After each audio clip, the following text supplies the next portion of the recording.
Okay, Emily, we're going to come over here. Emmy. Hi, Christopher, Nancy, thank you so much for your talks. So my question is, are we to understand that organ donation is only legitimate when the donor continues to live, as in cases of Nancy mentioned for cornea, skin, and bone? And if that's the case, can we specify that on our driver's licenses, or how should we do it? Oh, that's interesting. It could be a little tricky. What they want you to do, if you look at it, is, like I said, if you don't like your teenager very much, have him sign an organ donor card when he gets his driver's license. And it doesn't allow for doing all this different stuff. What we did is my husband and I made out an advance directive. And he got, the lawyer, he learned so much that he didn't know. He said, I put in there that neither of us is dead until the other one says so. I said, what? Because they knew, we know what to do. And that's a tough thing to do. The interesting thing is trying to make those decisions ahead of time is a little bit tough too.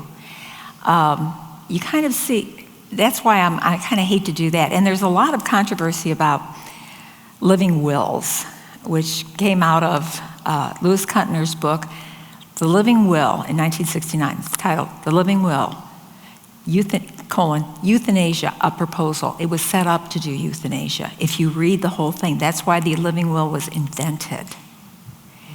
He talks about it there. And so that's one of the problems with this stuff. Making the decision at the time with all the information there about what you want is different. And I am a little squeamish about the organ donor, and my lawyer who made it up for us, he put in there, and he, really not happy about brain death and stuff like that, not dead. It is important, we have to have principles, and they're constantly pushing the envelope. Abortion, euthanasia, brain death, everything, they're pushing and pushing and pushing. And this latest thing about, clamping off somebody's arteries so they think that'll make their brain die so they have time to take out the organs is just insane, when you think about it. But that's how far we've gotten. And I've taken on some of these people in debates, and it's a little hard for them to justify. So my thing is I do not sign any organ donation card, but I do have it in there that if, brain, cornea, anything that could be taken after natural death is perfectly fine with me. You could also indicate to your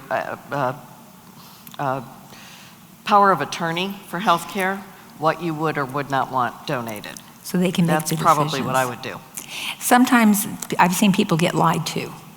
And one time in particular, and I kind of stepped in where the doctor said, oh, there's no chance here. And I said, well, I've got an idea here. And it worked, and the person lived. It's kind of hard to have a medical person in your family. I would sit there, like my mother said, why do you keep saying why? I said, I'm trying to understand things. Stop asking why. But I do a lot of research, and I keep up with MedPage and all the Google Scholar. And my husband goes, what, you spend so much time. But it's important because you kind of see what the pattern's doing, and that's what I'm doing in my blog. Okay. I'm not saying people are evil. Chris, do you have anything you want to add? The only thing I would just say is having organ donor on your driver's license is like the worst thing to do. And the reason why is because under the Uniform Anatomical Gift Act, if you have that on your driver's license, you're giving a consent to go forward with organ procurement. So you could have a living will, and you could have somebody objecting, say, oh no, she doesn't want to donate her organs, but then they would be saying, oh no, we're honoring her wishes because it's on the driver's license. And that sets things into motion to notify the organ procurement organization locally, and then because they're the ones who really provide the type of environment to advocate for you who said you wanted to be an organ donor because it's all in your driver's license type thing. And another thing that I noticed when, I removed organ donor on my license many years ago, but when I went to just look up driver's license, in order for me to look up to see if I was an organ donor on my driver's license still, because sometimes they remove it from the driver's license, but you're not removed from the registry. And I went to look that up, and in order to look up to see if I was still on the registry, I had to actually register as an organ donor. So these things are very deceptive. That's in my state of, that was in, that was in Florida. That's where I live, is in Florida. But a good advocacy group is called HALO. I don't know if you've ever heard of that. I'm on the board of HALO, that. HALO. Healthcare Leadership and Advocacy Leadership Advocacy Organization, HALO, and it's Halo Voice. The word Halo Voice put together.org. You can get it on there, and they're really wonderful. And I've written some stuff for them too about explaining what a ventilator is. People don't know what a ventilator is or what it's supposed to do. And the interesting thing, I wrote a blog recently about near-death experiences, and they're finding out that the brain sometimes still, they were doing people who had CPR going, and they checked their brain waves and everything, and found out, the brain doesn't necessarily go out when somebody died. You still have it, the brain cells can still work after death. So, and people were remembering stuff when they were having CPR, and everybody thought they were out. Okay, we have a question over here. I actually have a very similar question, so I'll just sit down. Okay. All right, well, we've got 2 for 1 there, so good job. All right, next question, Lucy. So I'm guessing that the reason that people are euthanized when they're organ donors is because the doctors have like a monetary incentive, is that correct? Or? Oh, it could be, but this organ donation euthanasia is being done, and it's a terrible thing. So your question is The question is there a monetary incentive for doctors to be proactive or aggressive in trying to declare somebody dead so that they can capture the organs, harvest the organs? Well, I think there's certainly that is a conflict, and actually under recent laws, I'm sitting in on the Uniform Law Commissions. I mentioned that group just reconvened in 2022 to draft revisions for the Uniform Determination of Death Act.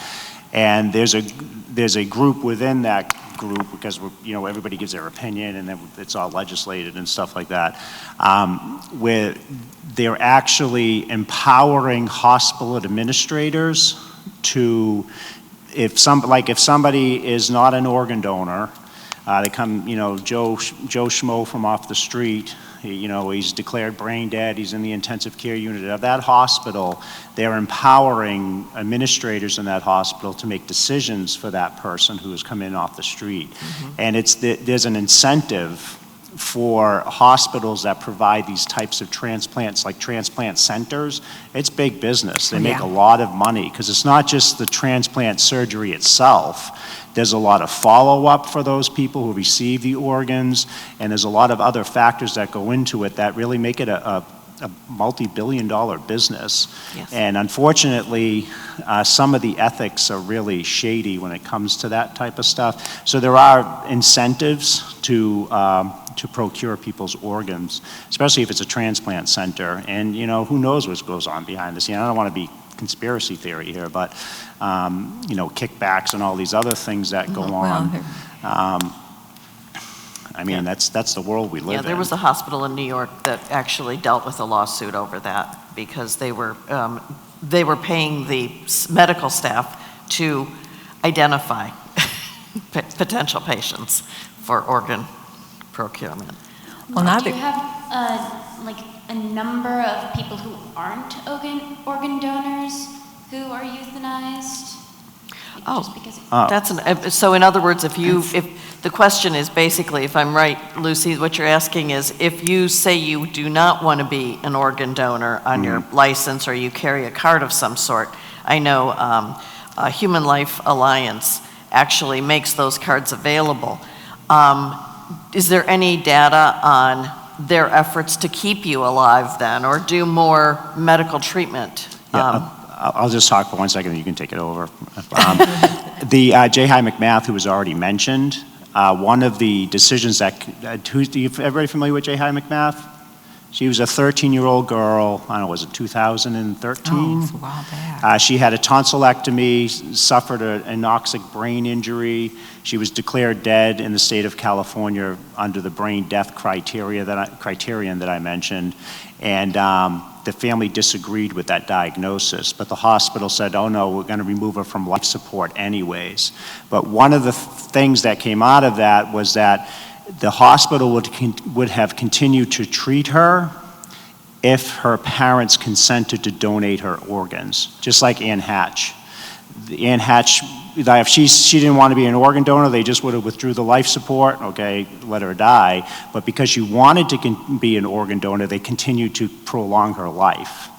So that does happen, and there is discrimination there as well, you know, to say that, because this family had to relocate Jai to New Jersey, and she lived in New Jersey, I think it was 5 or 7 years, and she had a death certificate in California.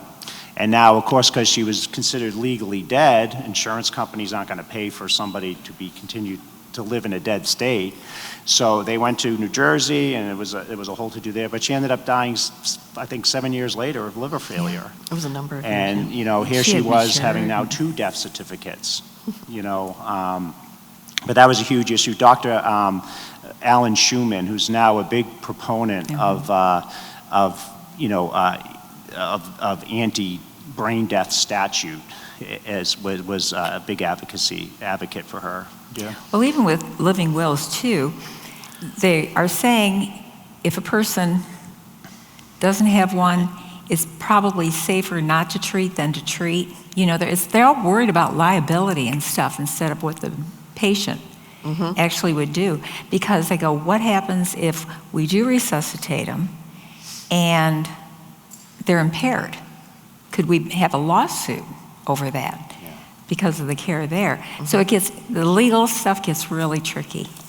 And that's why you need a patient advocate. Bitsy? Yes, I'm a retired hospice nurse. Oh. And recently I have been hearing about death, the phrase death with dignity.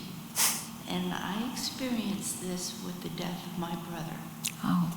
He was dying from prostate cancer. He had 18 years of treatment and had lived a good and full life. Was living in an assisted facility living up in Ohio. And his 2 children were in charge of his care. And we were called and told he had a very short time to live. We drove up to Ohio. And on the last day that we were there, we watched a hospice nurse push 2 milligrams of morphine under his tongue. And now I know a lot about pain in hospice. My brother did not appear to be in pain at all. He was... That's the problem. I was almost fired for a similar case. We had a 72-year-old man that was getting just a knee surgery, but did not do well, so we brought him back to ICU, resuscitated him, had him on a vent with sedation, and he was doing fine, so we were going to take him off of it. So they reduced the sedation, but he didn't wake up. So they said, well, what about that? And so they talked about withdrawing the ventilator, which they did, and he kept breathing. And because they thought he was probably brain dead, and he wasn't. Well, anyway, I was there working night shift, and I came in, and the guy was on 30 milligrams of morphine IV. And I go, excuse me, what happened? She goes, well, the doctor said when they took him off the vent and he kept breathing that give him morphine for comfort, until he stops breathing. Give him enough morphine. And she said I couldn't write that, so I wrote morphine for comfort, no limit. I go, that's euthanasia. I said, I'm not going to do that. So I went up to the line of command and talked to the surgeon, and he said, I don't want to get involved. And I said, this is out and out euthanasia. I turned it off. And the respiratory therapist and I tried all night to get him to wake up a little more so he could say no. And they totally ignored us. They said, well, a neurologist came in and said he was brain dead. And I go, he's not brain dead. He's breathing off the ventilator. He's doing... Anyway, what happened was the family, when this happened, they wanted to know what went wrong during surgery. So they said, if he dies, we want an autopsy. The autopsy showed no lethal defect. His brain was fine. The doctors were wrong. But one of the doctors wanted me fired. And they called me in the office, and I said I didn't do anything wrong. And they go, yeah, you're a good nurse. How about if we just say we reprimanded you? I said, no. What if we say we educated you on end-of-life issues? I said, I write about those things. They go, oh, well, go away, we'll think of something, to see what would happen. But they actually tried to get me fired. And at that time, I was a single parent of 3 kids. And I was wondering if I could sell shoes at Macy's. I didn't know. And finally, they just gave up and let it go. But the story got around the hospital, and this was happening in some other units, like people with respiratory problems. They were, we'll give them a little bit of morphine here, family's getting tired and all. They said, you woke us up, and the nurses started speaking up. One doctor ordered a big dose of morphine for a guy with a lung problem. And they said, no, we're not going to do it, you give it. He goes, I'm not giving it. Eventually, all the doctors stopped. That whole unit had changed. So I thought I was going to lose my job, but something really good came out of it. Terminal sedation. It still exists. Yes, it does. Oh, yeah. This is the problem. I wish there was legislation that said you can't do that stuff. But I have seen that over and over again. It's really, morphine, it's just really disturbing.